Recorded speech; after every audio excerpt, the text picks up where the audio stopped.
You're watching Talking Points, a focus on the political scene in Lubbock and across the South Plains. Welcome back. Here's a look at some of the political headlines of the past week. Committee assignments finalized this week for Texas legislators. Speaker of the House Dade Phelan announced House committee assignments on Wednesday. Our freshman representative Carl Tepper will serve on the Appropriations Committee and Urban Affairs Committee. Representative Dustin Burrows will chair the Calendars Committee as well as serve on the Elections and Higher Education Committees.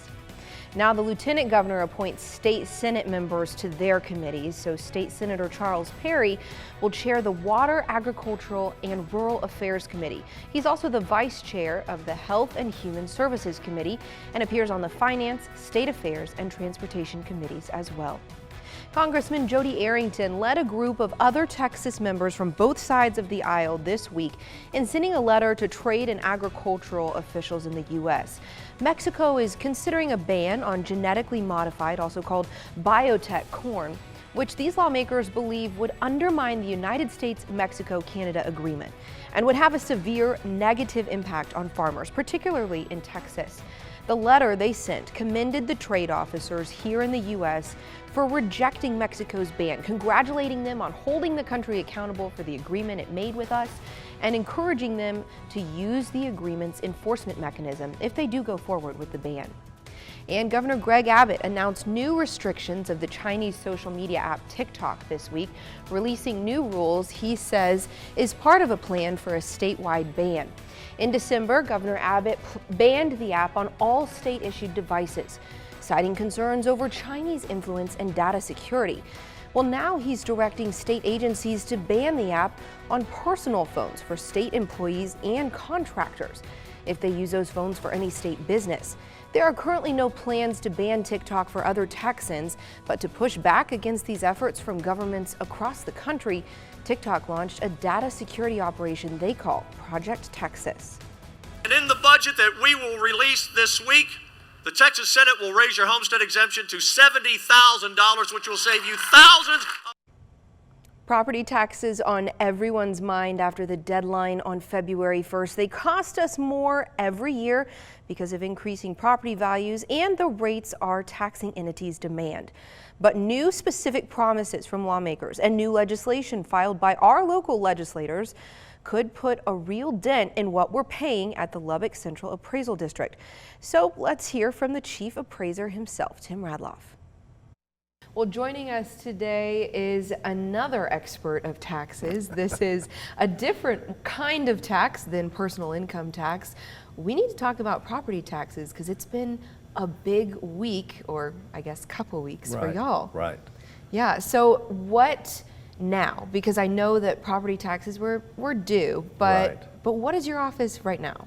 Okay, you know, property taxes, your delinquency date is February 1st of each year. So you have to have them paid by midnight on the 31st. Okay.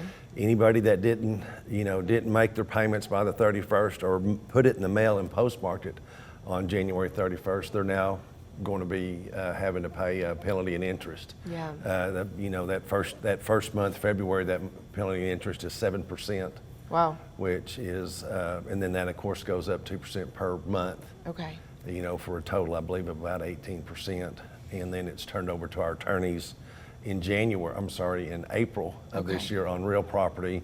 And if you have business personal property that is delinquent, it gets turned over to our attorneys April 1st. Okay. So if, again, you didn't make your payments, then you will be.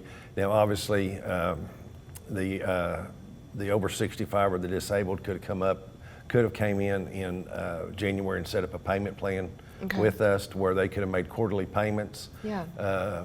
You know, obviously if you didn't do that, you know, you're kind of out of luck there. But that still doesn't prevent somebody, they're still going to be assessed penalty and interest. They can still make payments on their outstanding taxes throughout the year. Okay. So, I mean, that's still an option. Yeah. As long as they're working with us, they can contact us, and we can, we'd certainly work with them as well if it were to get to a point where they've, paid a portion of their property taxes and it were to be turned over to the attorney.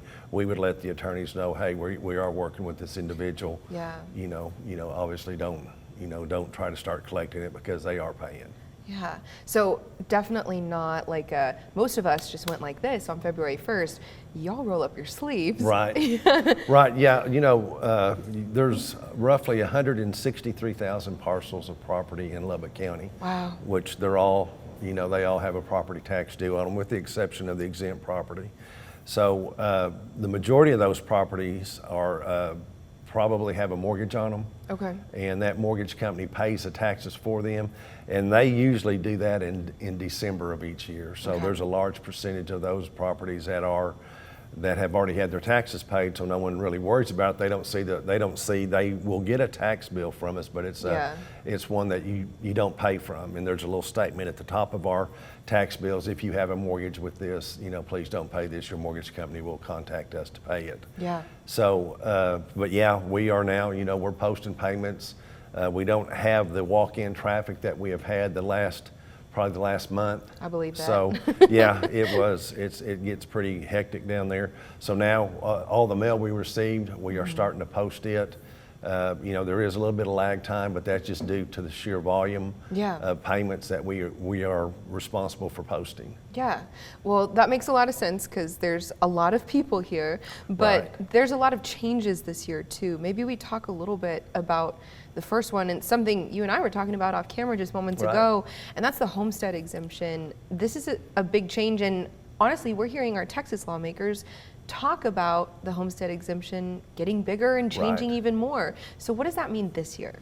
Well, January 1st of 2022, when we went into the year, that homestead exemption was still only $25,000. Okay. There was in the general election on the ballot was a constitutional amendment raising the homestead exemption from $25,000 to $40,000, which passed. I mean, there was never a doubt that it would not pass. So that increased the homestead exemption for the school districts from $25,000 to $40,000, which in essence, you got an additional $15,000 of your value exempted from taxation. So, taxes, the valuation or the value of property in Lubbock County increased quite a bit in 2022. So in theory, the way it should work, if the property values go up, your tax rates should come down, and that's what they did this year. I mean, the tax rates, for the most part, with all the tax units, came down.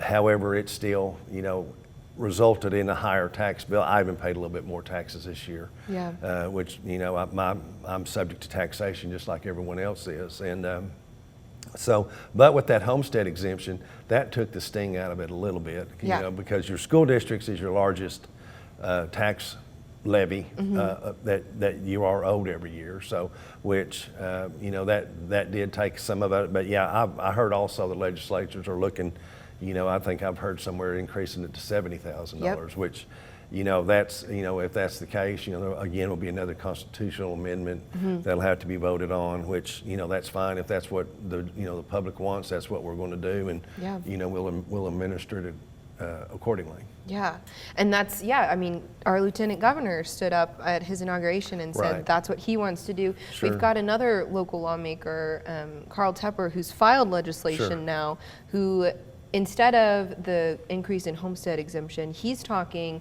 about not allowing an increase year to year. Right now, the cap is at 10%, I believe. Right, that's for a homesteaded property. Okay, so then he wants it to go down to 2.5%. Right. I mean, what does that mean in layman's terms? Well, on your tax bill, you're going to have your tax bill, your appraisal notice. There are two values on it. One is your market value, and I believe it's called appraised value or market value. I can't remember. The other one is assessed value. Now, the market value is what the district thinks the property's worth in the open market if you were to sell it. The assessed value is what the property, what taxes will be levied against. So let's say you have a $100,000 house and you have your general homestead exemption on it.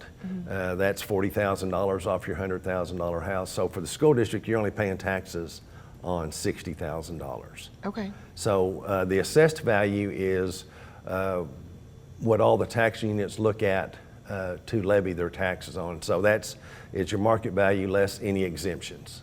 Okay. So this could be really good for Right. homeowners here. Right.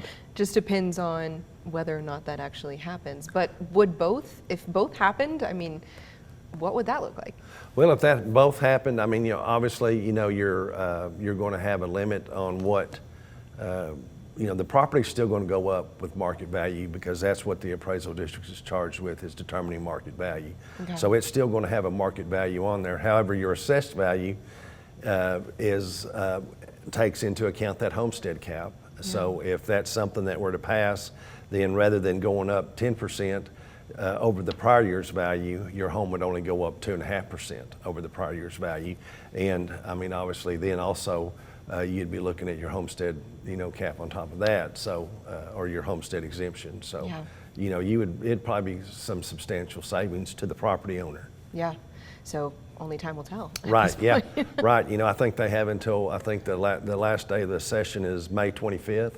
So between now and that, you know, between now and May 25th, there's going to be a lot of bills filed. There's already been a lot of bills filed. Yeah, So, certainly. You know, This is something to watch, yeah, for sure. it sure is. Well, thanks, Tim Radloff, Okay. for being here today. Thank taking you very the much for time. inviting me. I know it's your busy season, Well, so thank you. You bet, thank you.